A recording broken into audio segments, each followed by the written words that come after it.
لیکن یہ یاد رکھیے کہ خوف کے ساتھ محبت کا ہونا بھی ضروری ہے. مومن کے دل میں جتنا اللہ کا ڈر ہو اتنی ہی اس سے اچھی امید بھی ہونی چاہیے، جبکہ اللہ کی محبت سب سے زیادہ ہونی چاہیے. محبت توحید کی شرائط میں سے ایک شرط ہے. والذین آمنوا اشد حبا للہ، ایمان والے ہی سب سے زیادہ اللہ سے محبت رکھتے ہیں.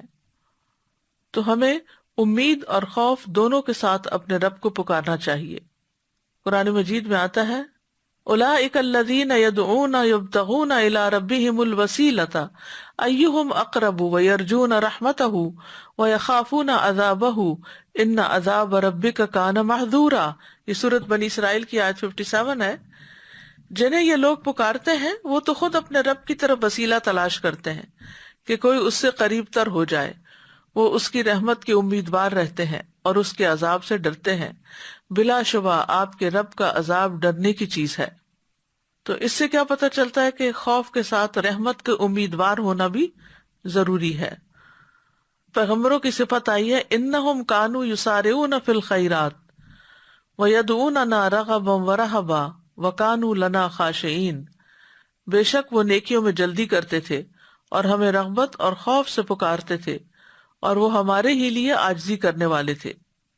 پھر یہ کہ خوف کے ساتھ مٹھاس اور اطمینان کا ہونا بڑا ضروری ہے.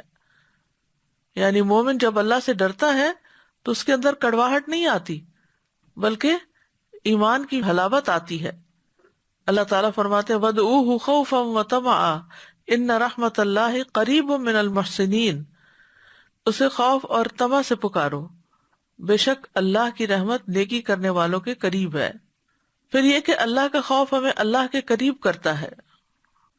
اللہ عز و جل کا خوف خوش قسمتی کی علامت ہے، کیونکہ انسان اپنے ہی پیدا کرنے والے سے ڈرتا ہے. یہ خوف عزت کا باعث ہے کیونکہ یہ انسان کو اللہ سے جوڑ دیتا ہے. انسان اللہ کی طرف پلٹ آتا ہے